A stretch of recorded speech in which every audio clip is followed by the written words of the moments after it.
Okay. Okay. Good morning, everyone. I'm Dr. Raji Lukman. I'll be taking the management of keratoconus.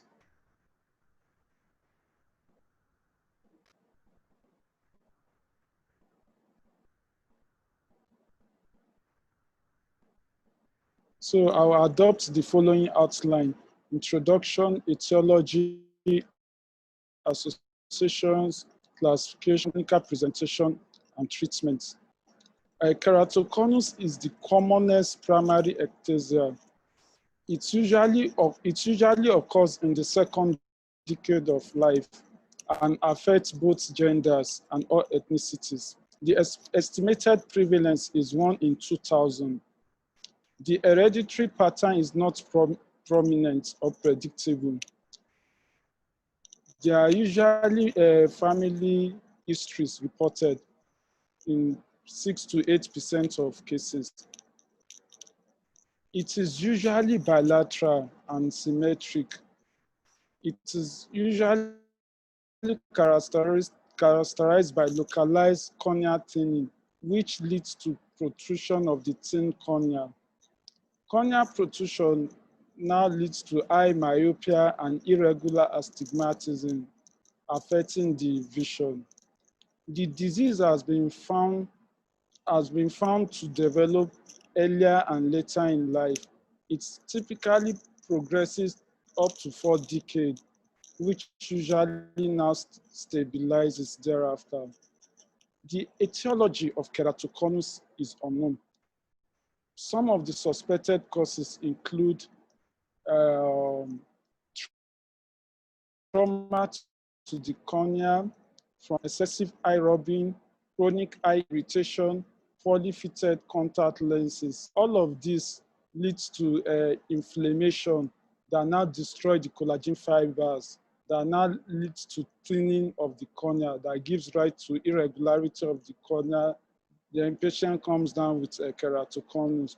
Also, some researchers have proposed that it is also caused by imbalance of enzymes within the cornea. This imbalance of enzymes, such as enzymes like proteases, lysosomal proteolytic enzymes, lead to the break in the Bowman's layer and destroy some of the collagens in the stroma. By so doing, there is now breakdown of the collagen cross-linkages in the stroma. There are associations. Associations will be divided into ocular, allergic conditions, and systemic conditions. The commonest ocular condition is vena keratoconjunctivitis, followed by atopic keratoconjunctivitis. Others include retinitis pigmentosa, Leber's congenital amaurosis, blue sclera, aniridia, dystrophies such as granular lattice and posterior polymorphos. Then the allergic conditions include the spring catarrh and asthma. The systemic, these are some of the systemic causes. They include the connective tissue disorders such as Marfan syndrome, Ehlers-Danlos syndrome, osteogenesis imperfecta, Rieger's syndrome, Crouzon syndrome, Murphy eyelid syndrome, Down syndrome, and Turner syndrome. So when we have a patient suspect to have keratoconus, we need to have all of this at the back of our mind. So basically, the classification of keratoconus is based on severity of curvature, the amount of thickness of the cornea, and finally the shape of the cornea, which could be shown only on the topography, the shape of the cornea. So based on severity of curvature, it could be mild, moderate, advanced, and severe. The mild cases usually have keratometry reading of less than 45 diopter, while the moderate ranges from 45 to 52 diopter. Advanced 52 to 62 diopter, and severe is greater than 62 diopter. So based on thinning is assessed using a pachymetry, and this is also divided into mild, moderate, and advanced.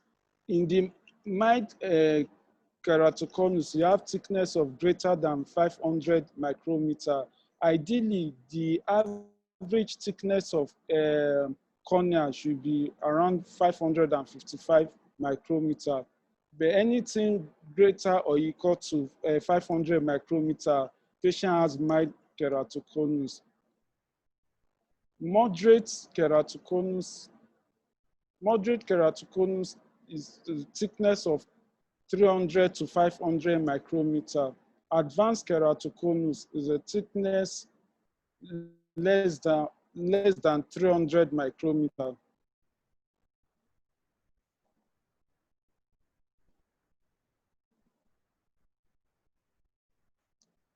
So based on the shape of keratoconus, this is shown, it actually uses color code to map. There's a color code that map on the topography out. Usually it's classified into four. We have the formis fruit keratoconus, the nipple. Formis fruit keratoconus is a keratoconus in which there's no subclinical signs, symptoms or sign. But when you now do topography, you now see features of a steepening. So usually they don't have any clinical features. It is when you investigate them with topography that you find some abnormality. In nipple cones, usually they are smaller in size, about 5 millimeter, while the oval cones are larger, between 5 to 6 millimeter, and they are kind of ellipsoid. Then the globular cone are greater than 6 millimeter. At this stage, virtually all the cornea is affected. So now, talking about the corneal topography briefly, it measures the elevation of cornea similar to geographic topography that shows high and valleys on a map. Usually, topography is color-coded with the cool colors are blue colors, which shows that if you have a blue color on the printout of your topography, it shows that that area is flat. But if you have the hotter colors, such as red, orange, it signifies that there are some degree of steeping. So usually the green is the one that is normal. When you have a green printout, green mapping on your on the topography, it shows that it's normal. So now we'll look at some of the earlier ones I talked about, like the formifrostic keratoconus, which I said they don't present with any symptoms. Visual acuity may be normal, except when you refract, you may now see some degree of astigmatism. Usually in the topographic printouts, you find a bow tie appearance. It shows bow tie appearance. As you can see in this picture, there's a central thinning in the inferior cornea. There's a mapping. The red mapping shows that there's a little degree of thinning there inferiorly, and this is the pattern of keratoconus. So this you can only pick this when you do topography. While for that of the nipple cone, they are usually smaller in size, about 5 mm, and usually you can see in this picture the mapping is larger. That's the red mapping, which signifies that there's a degree of steepening going on. Then the periphery, as you can see, is bleached, telling us that it is still flat. The oval cone, also, those ones are larger in diameter. They are about 5, greater than 5 millimeter. As seen in this picture, you can see the red mapping, which is pointing inferotemporally. This is the typical presentation of keratoconus when you do topography. So for the globus cone, which almost the whole cornea has been affected, almost 75, greater than 75% of the cornea have been affected. You can see the mapping is reddish, covered on the printout. You can just only see a few area of green zone and yellow. So also Amla and Krume they came up with a staging based on refraction, keratometry reading, and pachymetry, which helps clinicians to grade the stage of keratoconus. In stage 1, you have myopic astigmatism of less than 5 diopter. Then the K reading is less than 48 diopter. You have eccentric steepening. While for stage 2, the myopic astigmatism is between 5 to 8 diopter. The K reading is between 48 to 53 diopter. The pachymetry is less than 400 micrometer. In stage 3, myopic astigmatism is greater than 8 diopter with the K reading of 53 to 55 diopter. Pachymetry is between 200 and 400 micrometer. Refraction in stage 4, refraction is not measurable. Usually you expect at that stage that there's irregular cornea, so the principal meridian cannot be detected. So you have K reading greater than 55 diopter, then central scar and pachymetry less than 200 micrometer. The typical clinical presentation from history, they usually present with poor vision, which is usually bilateral and often symmetric. The onset is usually in the mid-20s and 30s, although it can, some patients can present in early adolescence. Then also there will always be history of change of spectacles that do not adequately correct vision. So the symptoms they commonly present with, they are one glare. The features they come with glare. They describe it as a lightning affecting their vision, as seen in this picture on the screen. You can see this building. This is the normal view of a building without a glare. But a patient with mild to moderate keratoconus, it will appear as a lightning blurring the image of the building. Then also another presentation they have, they present with halos effect around light. Usually, some of them will even tell you they see like rainbow color when the light is put on. And this is usually seen in mild to moderate keratoconus too. Also, they commonly have poor night vision, especially when there's an oncoming vehicle because of the distortion from the irregular cornea. Also, they present with monoocular diplopia, as seen in this picture. The normal person will see the moon this way, but in a patient keratoconus, the moon will appear multiple. Then images appear blurry, as seen in this picture. You can see an image of a navy plane for someone who is normal, clearly seen. But for a patient who has moderate to severe keratoconus, the image appear blurry. So on ocular examination, what do we find? Usually the visual acuity may be poor, and when you even do a PO, it may not really improve significantly. And usually when you further examine the patient, you can elicit some signs such as monsoon sign. Usually in monsoon sign, you tell the patient to look in downward gaze, then there will be bulging of the lower lid, which gives a V pattern shape. This is usually seen in moderate to severe, moderate to advanced keratoconus. The another sign that can be elicited is resulting sign. Usually you see a conical reflection on the nasal part of the cornea when a bright light is shone from the temporal side of the cornea, as seen in this picture. And also this is usually seen from mild to moderate keratoconus. Also, they also present with conical protrusion, which can be elicited under the slit lamp.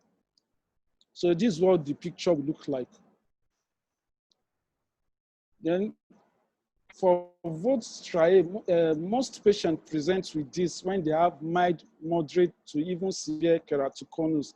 It is actually a fold at the level of posterior stroma and the descent. So usually this is seen at the thinnest part of the cornea because of the progressive thinning. You can see this by using a wide beam slit under the slit lamp. So these are the horizontal lines. These are the vertical lines. They are actually vertical lines within the posterior, seen at the level of posterior stroma and descent membrane. Then another sign you can see under the slit lamp is a Fleischer's ring. Usually this is seen at the level of basal epithelium, and it is seen as a partial or complete ring, as seen in this diagram. You can see the ring. Usually you use a cobalt blue light to elicit this sign. And it could also be seen in mild, moderate, and even severe cases. Another sign that can be seen also is a prominent corneal nerve. Usually you see a fine, it appears fine branching linear opacity at the level of stroma. It actually radiates from the limbus towards the central cornea, as seen in this picture. Coming from the nimbus down to the central cornea. So you could also have a corneal scar. The corneal scar will be at the level of subepithelium when there is a rupture of the Bowman's layer. So this gives some scars because there's now proliferation of connective tissues that gives rise to nodules that can be seen.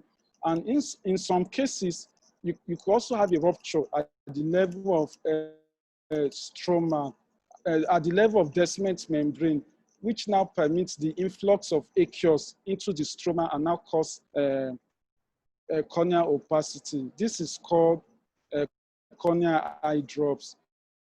When they have this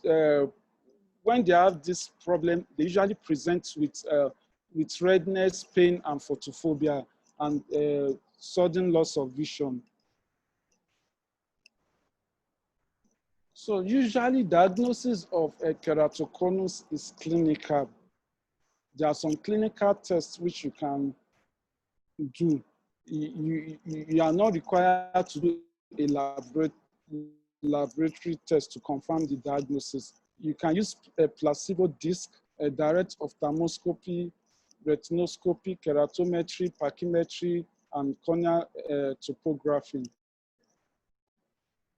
Usually in retinoscopy, you see a scissors reflex when you do retinoscopy, and this is because of the irregularity of the cornea. So you cannot locate the principal meridian. So for placido disc, usually you in keratoconus,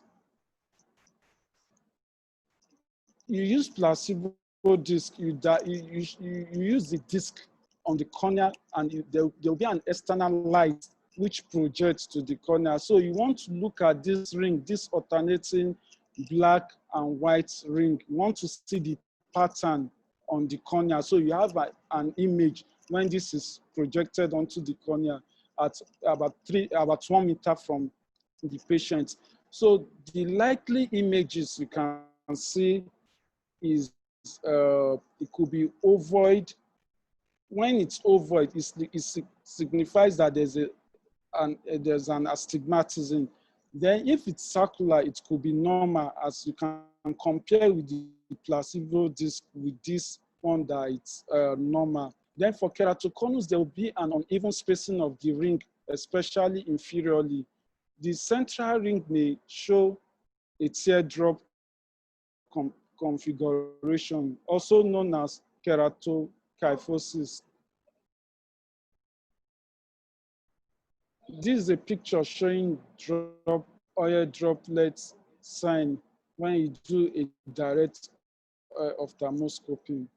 Then for when you do keratometry, this may show an irregular Myers. In some cases, you may not even be able to see the Myer. It may be distorted. And the value of keratometry will be greater than 48 diopter. Pachymetry helps in locating the central thinning. It gives the degree of thickness of the cornea. Usually when you have thickness of less than 450 micrometer is abnormal. And if you have reading that decreases by nearly 20 micrometer towards the inferior periphery on successive pachymetry reading, it is suspicious of keratoconus. So the topographic pattern of keratoconus could be inferior steepening without bow tie pattern, especially more prominent temporarily. So this is a picture. This is the diagram showing the printout for inferior steepening. As you can see, the mapping, there's a red mapping. We are showing that there's a degree of inferior steepening. Another pattern could be asymmetrical bow tie, which could either be associated with inferior or superior steepening. As seen in this picture, an asymmetric bow tie with inferior steepening. Then the next picture is an asymmetric bow tie with superior steepening. Also, you can have asymmetric bow tie with skewed radial axis, as seen in the next picture. Then there could be symmetric bow tie. These are the pattern in which patients that has keratoconus, these are the pattern you can see on topography. Also, it could be oval in shape, especially at the early stage. It could just be superior steepening, and all you could see is irregular astigmatism, as seen in the picture. So usually the progression of keratoconus, this is a diagram illustrating the progression of keratoconus. However, it may not follow this sequence. In the normal, you see it over, but by the time you start, and you see in the normal, you see it circular. By the time you start seeing it over, then it is suspicious of keratoconus. When you see it both sides, either symmetric or asymmetric, then you will now be thinking you may be having suspicious of keratoconus. So usually we have there are some other conditions that looks like keratoconus. Example is keratoglobus. Usually in keratoglobus, there's entire thinning of the cornea. This is usually seen from birth or shortly after birth, and with any trivial trauma, there can be perforation. So when you do topography, there will be globular mapping, it will be steeping, abnormally steeping. In pellucid marginal degeneration, usually patient presents with poor vision also between the second and third decade of life. And when you do refraction, there will be a degree of astigmatism against zero astigmatism. And on examination, you see inferior thinning in the cornea from between 4 to 8 o'clock. Usually, this thinning can also be seen in topography, and it is seen as kissing pigeon pattern, unlike in Keratoconus, where you have bow tie appearance. Then in Terence marginal degeneration, also this is an inflammatory condition that can be seen within the second and third decade of life. They usually present with poor vision. There is usually not too progressive. On examination, when there will be a thinning, which is usually superiorly associated with vascularization, and there could be some lipid band around, and also it crosses over the limbus, as opposed to the pellucid marginal degeneration, which it does not cross. It's within the cornea itself. So how do you manage this patient? Most times, because most of the patients, they have some allergic condition. So you want to treat some of the background symptoms they have by giving them, some of them, mast cells, stabilizers, antihistamine. In severe cases, you may give steroids. In the case of corneal eye drops, you may want to give hypertonic saline because of the marked edema that they may have, and cycloplegic to alleviate pain. The optical and surgical treatment options, you have that of use of lenses, which could be from spectacle and contact lenses, then corneal cross-linking, intracorneal stromal rings, and keratoplasty. So lenses are indicated for patients that have mild keratoconus, but the drawback is that they may have to change the lenses because of the progressiveness of the disease. Then also for patients that you cannot get a suitable correction, you can use a rigid gas permeable contact lenses. This improves vision in astigmatism and irregular cornea, because this now creates like a smooth, it forms a tear film lens interface, which now creates a smooth surface. So the rays of light passing through do not appear distorted, as seen in this diagram. In a patient with keratoconus, you can see the rays of light are distorted. But in this patient with rigid gas permeable contact lenses, you can see the rays of light does not appear to be distorted. So other lenses you can use is the piggy bag lenses. This one, you have a hard contact lens on soft one. This gives comfort. And there's another lens that can be used, hybrid lens. You have the rigid center and the soft ring. The rigid center help in giving strength to the cornea because of the progressive thinning nature of the cornea. So this give it some strength to prevent rupture or perforation. So you can also make use of the scleral contact lenses. We have the larger ones that ranges between 18 to 24 millimeter. Most patients tolerate this, but usually they can come down with some complications. Initially, they may have intolerance, but over time, within 1 or 2 weeks, they get used to it. They can have a giant papillary conjunctivitis, corneal abrasions, especially when the lens is not sitting properly. Then they are prone to infections such as they can have acanthamoebal keratitis and neovascularization.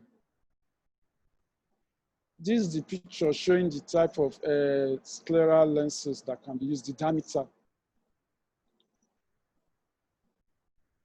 Collagen cross-linking. This strengthens the corneal stroma, retards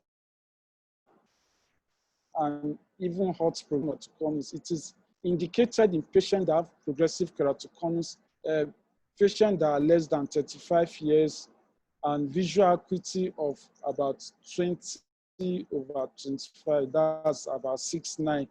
Then pachymetry should be over 400 micrometer, and keratometry reading should be less than 58 diopter.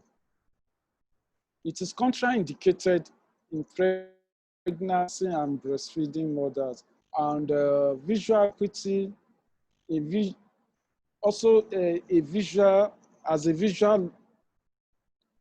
also for those that have a poor vision, it is contrarily indicated. Then with a patient with central corneal opacity with dry eye disease, they are also contraindicated because this will worsen their condition. We rather want to offer keratoplasty. So how does this corneal cross-linking work? Usually after the application of ultraviolet light, there is photopolymerization of the cornea. This now generates a new covalent that links within the collagen fibers. This now permits the corneal cross-linking. As seen in this picture, you can see the for the patient without the cross-linking, there's a stretching and thin, and you can see the linking and the chemical bonds are widely spaced compared to that of patients that had UV light. You can see the chemical bond in the cornea, and the collagen fiber diameter appears to be increased. So this gives it strength.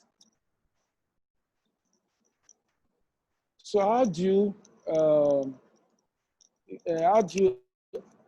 you carry out this procedure? Usually you apply topical anesthetic, then you scrape the epithelium of the cornea.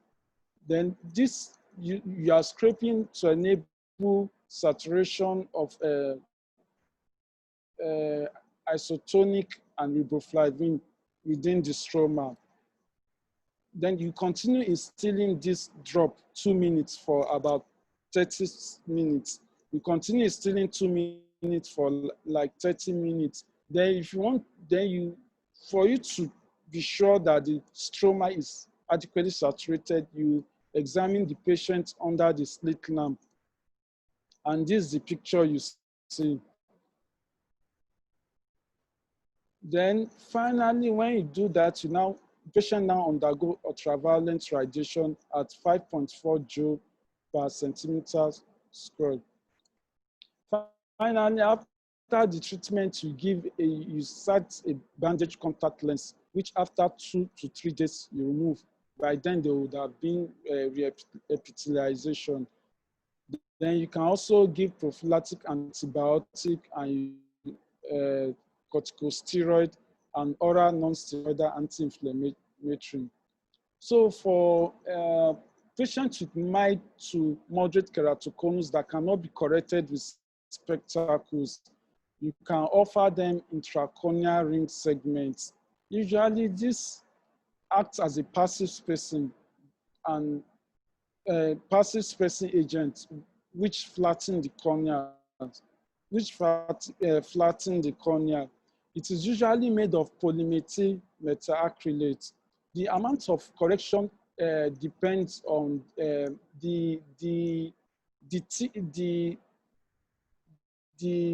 size of ring you use depends on the amount of error you have. If you have a high error, you use a thicker ring.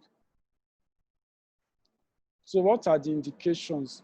for patients that are intolerable to contact lens, for you to carry out this procedure, there must be clear central cornea, because if the cornea, if you have a scar, that shows there could have been a perforation, and with this, when you insert the ring, it may extrude. So also the cornea thickness should be at least 400 micrometer. Then this also helps to delay, if you want to delay penetrating keratoplasty in the absence of tissue, you can offer this if you have done your topography and you see significant progression. So this is what the intracorneal ring segment looks like. There are actually two crescent-shaped rings with segments. So what is done is that a tunnel is made within 70% of corneal stroma. Then it's now inserted into the stroma and it is anchored. Some surgeons anchor it with suture. So the drawbacks with this is that it may not correct the astigmatism and the myopia. In fact, initially, this intracorneal ring segment when it came out initially, it was used for refractive corneal surgeries, such as myopia and astigmatism. But over time, it is solely used for keratoconus management. So how does it work?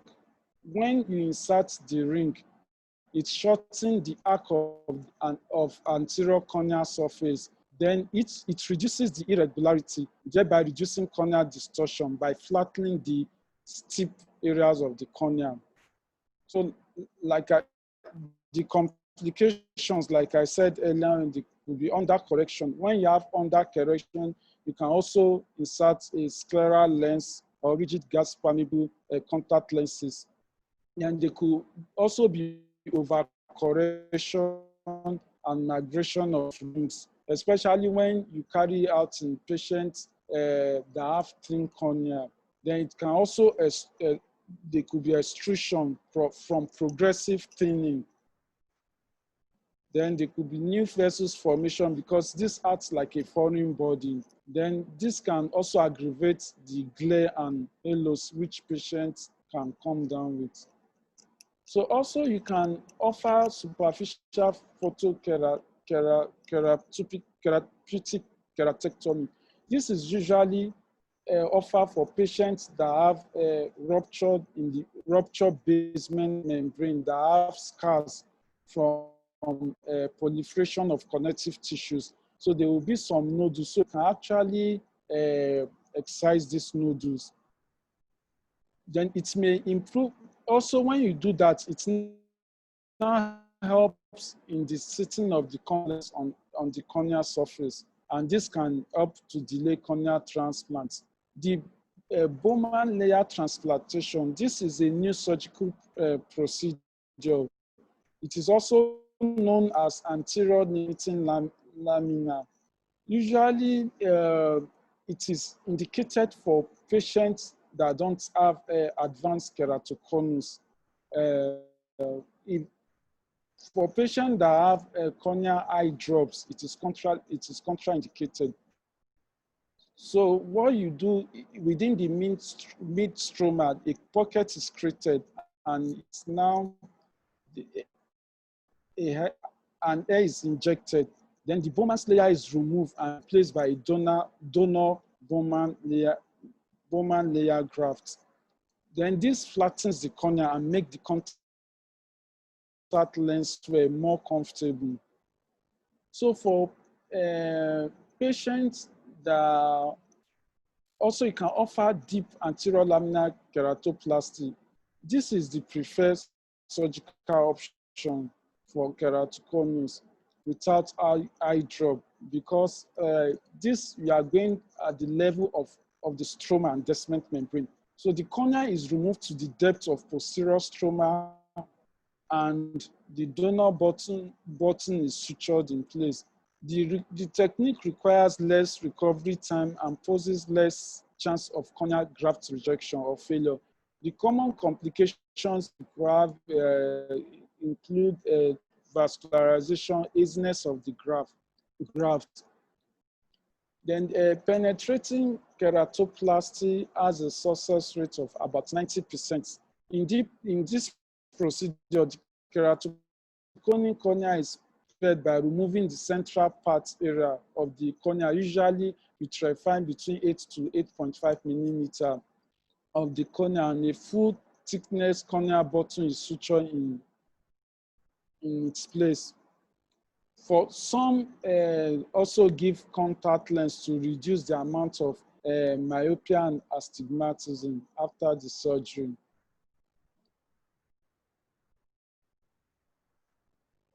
So another procedure that can be carried out is phakic intraocular lens. This is used to correct eye myopia and associated astigmatism. In this case, anterior chamber IOL also can be combined with intact, that's intracorneal stroma rings, with good results. The intact implantation is followed by toric phakic IOL implantation to correct the residual myopia and astigmatism. This is what the phakic intraocular lens looks like. As you can see in this picture, the lens is anchored on the iris. So with this, you can also go ahead and give, if there's residual corrections, you can go ahead and give contact lenses. You can even do corneal collagen crosslinking to correct the residual errors. Thank you.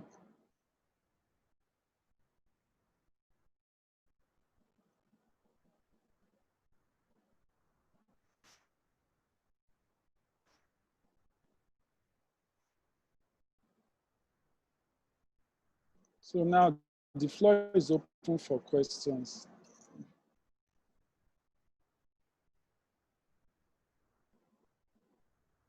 Okay, we have a few questions here. The first one says, thank you for the presentation, sir. At what point do we say keratoconus has stabilized? Okay, for you to say keratoconus has stabilized, you need to do topography, okay? When you do topography and you do it over 3 months, 3 months interval, and you see that there's no progression, then you can say keratoconus is stabilized. Okay, and also it has been said that it's only corneal collagen cross-linking that stop progression of keratoconus and keratoplasty. All the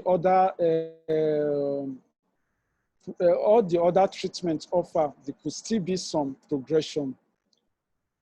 The second question says, thank you, sir. Please, is there any room for spectacles in patients with keratoconus?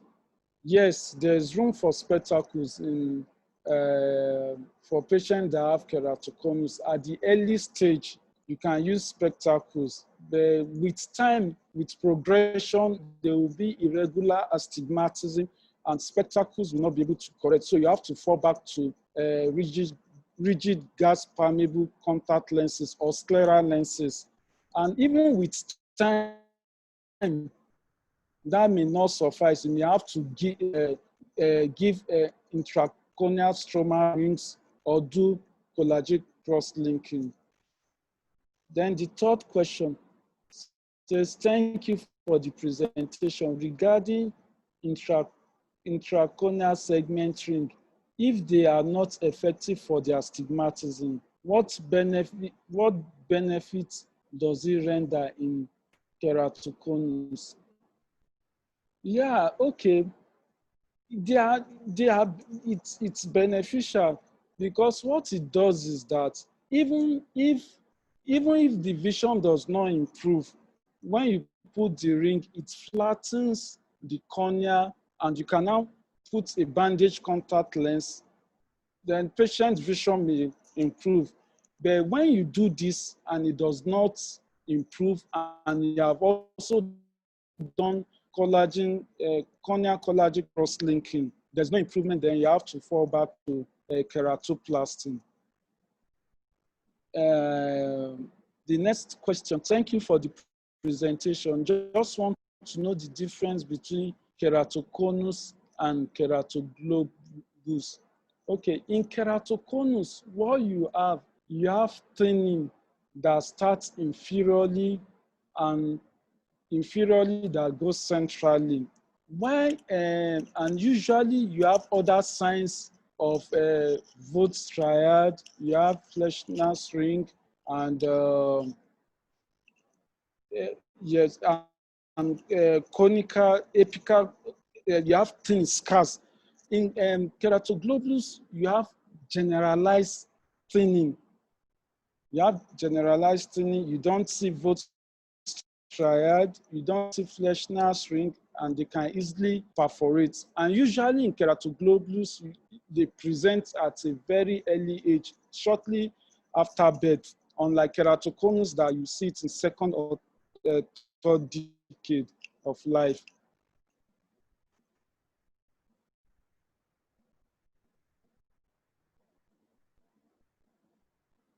Thank you, sir. Will you remove the crystalline lens before inserting phakic IOL? No, you don't. You don't have to insert. You don't have to remove the crystalline lens. The phakic IOL is actually within the anterior chamber. It is anchored in front of the iris, as shown. Maybe you didn't see the picture I showed. It is actually anchored in front of the iris. You could even see the patient I projected had some degree of cataract. So you don't remove the lens will still be there. So knowing that the astigmatism is cornea based, how then does the phakic IOL helps? Yeah, what the phakic IOL does is that it corrects both for myopia and astigmatism. Okay, when you insert the IOL, right, it helps also to flatten the cornea, because remember it's going to be within the anterior chamber. And also this can, in a way, some studies have shown that it reduces, when you insert it, it reduces some progression. So it can really help, because phakic IOL, it can come even in toric form. So that can correct the astigmatism. And knowing fully whether you can know the power of the degree of myopia. So this can be inserted. And when you are inserting it, you now insert the power. So this corrects the astigmatism and the myopia at the same time.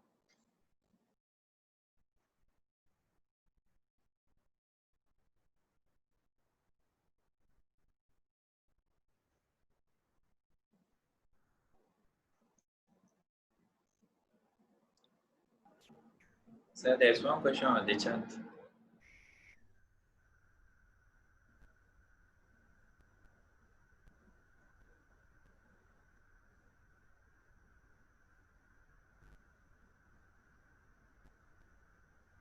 Are there more questions